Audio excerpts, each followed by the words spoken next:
భౌగోళిక గుర్తింపు పొందిన సుగంధ బియ్యం రకమైన ముష్కు బుజ్జి ఏ ప్రాంతానికి చెందినది? కాశ్మీర్.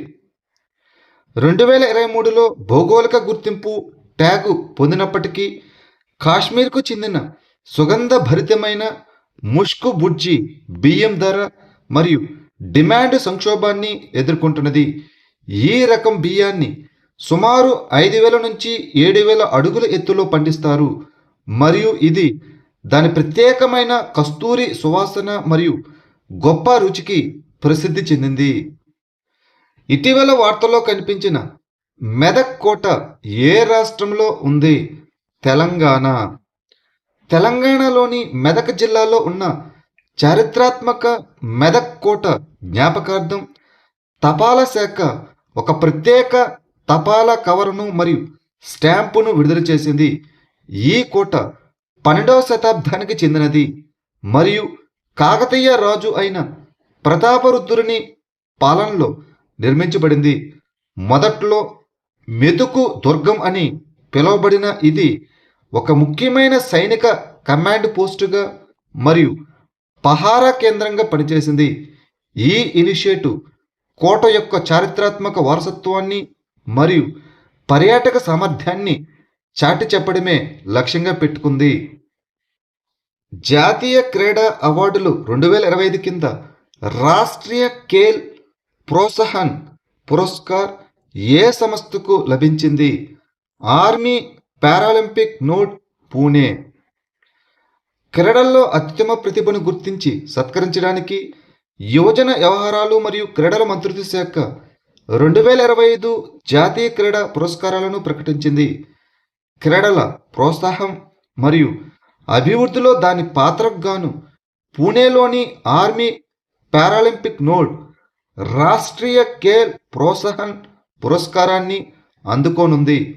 ఇక మహిళల బ్యాడ్మింటన్ డబుల్స్ జోడి అయిన ట్రీసా జాలీ మరియు పుల్లెల గాయత్రి గోపిచంద్ అర్జున పురస్కారాన్ని అందుకోనున్నారు. ఇక భారత సీనియర్ ఫుట్బాల్ క్రీడాకారుడు అయిన ఇసయ్య అరుమాయి నాయగం అర్జున పురస్కారం అనగా జీవితకాల పురస్కారంని అందుకోనున్నారు. మహిళల్లో ఏఐ అక్షరాస్యత మరియు డిజిటల్ సాధికారతను ప్రోత్సహించడానికి యశోద ఏఐ కార్యక్రమాన్ని ఏ సంస్థ ప్రారంభించింది? జాతీయ మహిళా కమిషన్.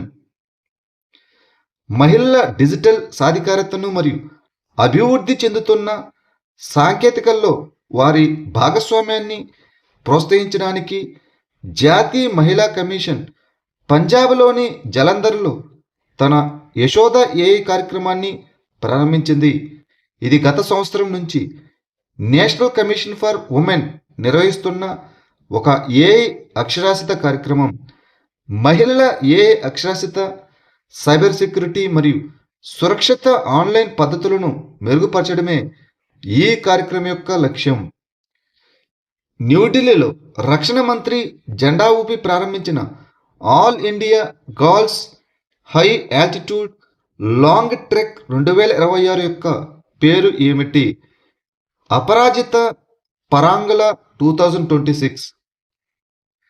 రక్షణ మంత్రి రాజ్నాథ్ సింగ్ 2026 ఆగస్టు 18న న్యూఢిల్లీలో అపరాజిత పరాంగల 2026 పేరుతో national cadet corps NCC all India girls high altitude long ట్రెక్ను జెండా ఊపి ప్రారంభించారు. ఈ యాత్రలో సగటు వయస్సు 19 సంవత్సరాలు ఉన్న 28 మంది ఎన్సిసి బాలికా క్యాడెట్లు పాల్గొంటున్నారు. ఈ ట్రెక్ హిమాలయ ప్రాంతాల్లో 250 కిలోమీటర్ల మేర సాగేటటువంటి 30 రోజుల యాత్ర. ఆధునిక త్రిపుర రూపశిల్పిగా ఎవరిని పరిగణిస్తారు? మహారాజా బీర్ బిక్రమ్ కిషోర్ మాణిక్య బహదూర్. మహారాజా బీర్ బిక్రమ్ కిషోర్ మాణిక్య బహదూర్ 118వ జయంతిని త్రిపుర అంతటా వివిధ కార్యక్రమాల ద్వారా జరుపుకున్నారు. ఆయన్ను ఆధునిక త్రిపుర నిర్మాతగా పరిగణిస్తారు.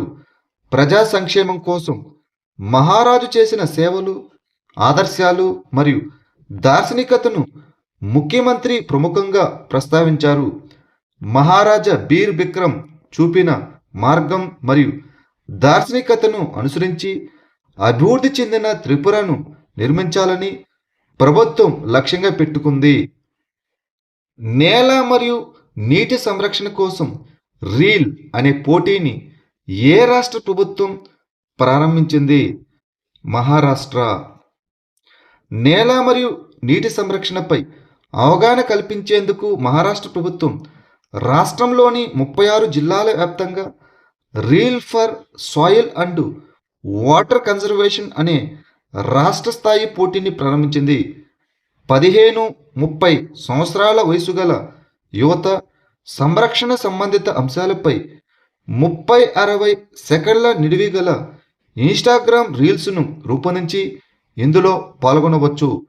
జిల్లా స్థాయిలో మొదటి 3 స్థానాలు నిలిచిన విజేతలకు వరుసగా 25,000 రూపాయలు, 15,000 మరియు 10,000 రూపాయల నగదు బహుమతులతో పాటు యువ మురుద్ జల్దత్ అనే బిరుదును ప్రదానం చేస్తారు. ఆగస్టు 2026లో విద్యార్థి సహాయ హస్త పథకాన్ని ఏ రాష్ట్ర ప్రభుత్వం ప్రారంభించింది? కర్ణాటక. కర్ణాటక ముఖ్యమంత్రి డికే శివకుమార్ స్వాతంత్ర దినోత్సవ వేడుకల సందర్భంగా విద్యార్థి సహాయ హస్త పథకాన్ని ప్రారంభించారు. ఈ పథకం గ్రామీణ ప్రభుత్వ పాఠశాలల్లో 1వ తరగతి నుంచి 10వ తరగతి వరకు చదివిన విద్యార్థులను లక్ష్యంగా చేసుకుంటుంది. ఈ నిబంధన వైద్య, ఇంజనీరింగ్ మరియు ఇతర వృత్తి విద్యా కోర్సుల్లో ప్రవేశం కోరుకునే విద్యార్థులకు ప్రయోజనం చేకూరుస్తుందని భావిస్తున్నారు. ఉన్నత విద్య అందుబాటును మెరుగుపరచడం, గ్రామీణ విద్యార్థులకు భౌగోళిక మరియు ఆర్థిక అడ్డంకులను తగ్గించడం ఈ ఇనిషియేటివ్ యొక్క లక్ష్యం. భారతదేశంలో హైబ్రిడ్ మరియు ఎలక్ట్రిక్ వాహనాల వినియోగాన్ని మరియు తయారీని ప్రోత్సహించడానికి భారీ పరిశ్రమల మంత్రిత్వ శాఖ ఏ పథకాన్ని ప్రారంభించింది? ఫేమ్ పథకం. భారతదేశపు ఫేమ్ అనగా faster adoption and manufacturing of hybrid and electric vehicles పథకంలో అనేక అవకతవకలను ఇటీవల కాగ్ నివేదిక కనుగొంది. ఫేమ్ 1 ఏప్రిల్ 2015లో 795 కోట్ల ప్రారంభ బడ్జెట్తో ప్రారంభించబడింది. ఇక ఫేమ్ 2 ఏప్రిల్ 2019 నుంచి మార్చి 2024 వరకు పనిచేసింది. ఈ పథకం డిమాండ్ ప్రోత్సాహకాలు, ఛార్జింగ్ మౌలిక సదుపాయాలు, R&D అనగా రీసెర్చ్ అండ్ డెవలప్మెంట్ టెక్నాలజీ ప్లాట్ఫారంలు, పైలట్ ప్రాజెక్టులు మరియు ఐఈసి కార్యకలాపాలను కవర్ చేస్తుంది. 16 ఏళ్ల వయసులో అతిపిన్న వయస్కుడైన చార్టర్డ్ అకౌంటెంట్ ఎవరు అయ్యారు? లక్ష్మణ్ మెయ్యప్పన్. లక్ష్మణ్ మెయ్యప్పన్ ప్రపంచంలోనే అతిపిన్న వయస్కుడైన పురుష చార్టర్డ్ అకౌంటెంట్గా అయ్యారు. ఆయన దుబాయ్లో 16 సంవత్సరాల 141 రోజుల వయసులో ACCA అర్హత ద్వారా అర్హత సాధించారు. ముఖ్యమంత్రి సెహత్ యోజనని ఏ రాష్ట్ర ప్రభుత్వం ప్రారంభించింది? పంజాబ్. పంజాబ్ ప్రభుత్వం రాష్ట్ర ప్రభుత్వ ఆధ్వర్యంలోని ముఖ్యమంత్రి సెహత్ యోజన ద్వారా మానసిక ఆరోగ్య సమస్యలకు వృత్తిపరమైన సహాయం మరియు ఉచిత చికిత్సను అందిస్తుంది. యువత, ముఖ్యంగా 18 నుంచి 30 సంవత్సరాల వయసు వారు మానసిక ఆరోగ్య సమస్యలను ఎదుర్కొంటున్నారు. ముఖ్యమంత్రి సెహత్ బీమా యోజన అనేది పంజాబ్ ప్రభుత్వపు ఒక ప్రధాన రాష్ట్ర ఆరోగ్య బీమా కార్యక్రమం. ఈ పథకాన్ని 20 ఆగస్టు 2019లో ప్రారంభించారు. పంజాబ్లోని అర్హులైన లబ్ధిదారులకు ఆరోగ్య బీమా కవరేజీ మరియు ఆర్థిక రక్షణను అందించడమే దీని యొక్క లక్ష్యం. భారతదేశ భూన్యాయ శాస్త్రంలో ఒక మైలురాయిగా నిలుస్తూ తమిళనాడులోని ఏ నదిని లీగల్ పర్సన్గా ప్రకటించారు?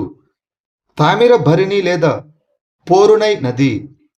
భారతదేశ భూ న్యాయశాస్త్రంలో ఒక ప్రధాన మైలురాయిగా తామిరబరిణి నదిని లేదా పోరునై నది అని కూడా పిలుస్తారు. దీన్ని మద్రాస్ హైకోర్టు మదురై బెంచ్ చట్టబద్ధమైన వ్యక్తి అనగా లీగల్ పర్సన్గా ప్రకటించింది. అహీసా డిజిటల్ ఇన్నోవేషన్స్ అభివృద్ధి చేసిన భారతదేశపు స్వదేశీ broadband networking system on chip పేరు ఏమిటి? విహాన్. చెన్నైకి చెందిన అహీసా డిజిటల్ ఇన్నోవేషన్స్ తన స్వదేశీ broadband networking system on chip అయినటువంటి విహాన్ కోసం ఫస్ట్ పాస్ సిలికాన్ సక్సెస్ను సాధించింది. ఓపెన్ స్టాండర్డ్ ఆర్ఐఎస్సి వి ఆర్కిటెక్చర్ను ఉపయోగించి అభివృద్ధి చేసిన భారతదేశపు మొట్టమొదటి స్వదేశీ బ్రాడ్బ్యాండ్ నెట్వర్కింగ్ ఎస్ఓసిగా విహాన్ వర్ణించబడింది. ఈ చిప్ సీడాక్ అభివృద్ధి చేసిన స్వదేశీ వెగా ప్రాసెసర్తో పనిచేస్తుంది. మకానా రంగం అభివృద్ధి కోసం 2025-26 కేంద్ర బడ్జెట్లో ఏ సంస్థను ప్రకటించారు? జాతీయ మకానా బోర్డ్. భారతదేశ మకానా మార్కెట్ 2029-30 నాటికి 11,000 నుంచి 12,000 కోట్లకు చేరుకుంటుందని అంచనా. భారతదేశం 2024-25లో 63,910 మెట్రిక్ టన్నుల మకానాను ఉత్పత్తి చేయగా 2025-26లో ఉత్పత్తి 80,590 మెట్రిక్ టన్నులుగా అంచనా వేయబడింది. 2025-26లో 60,000 మెట్రిక్ టన్నుల అంచనా ఉత్పత్తితో బీహార్ అగ్రగామి ఉత్పత్తిదారుగా కొనసాగుతున్నది. ప్రభుత్వం 2025-26 కేంద్ర బడ్జెట్లో జాతీయ మకానా బోర్డును ప్రకటించింది. ఇటీవల వార్తల్లో ప్రముఖంగా ప్రస్తావించబడిన ఒరినోకో చమురు క్షేత్రం ఏ దేశంలో ఉంది? వెనుజులా. ఒరినికో ఆయిల్ బెల్ట్ వెనుజులాలో ఒరినికో నది యొక్క దక్షిణ పరివాహక ప్రాంతంలో ఉంది. ఇందులో ప్రపంచంలోనే అతిపెద్ద అదనపు భారీ ముడి చమురు నిల్వలు ఉన్నాయి. ఓఎన్జీసీ విదేశ్ లిమిటెడ్తో సహా కొన్ని అంతర్జాతీయ సంస్థలు అప్స్ట్రీమ్ పెట్రోలియం కార్యకలాపాలను తిరిగి ప్రారంభించడానికి యుఎస్ఏ లైసెన్సులు జారీ చేసిన తర్వాత ఈ ప్రాంతం మళ్ళీ ప్రాముఖ్యతను సంతరించుకుంది. ఇంధన భద్రతకు మరియు పెండింగ్లో ఉన్న డివిడెంట్ల వసూలుకు ఈ పరిణామం చాలా ముఖ్యమైనది.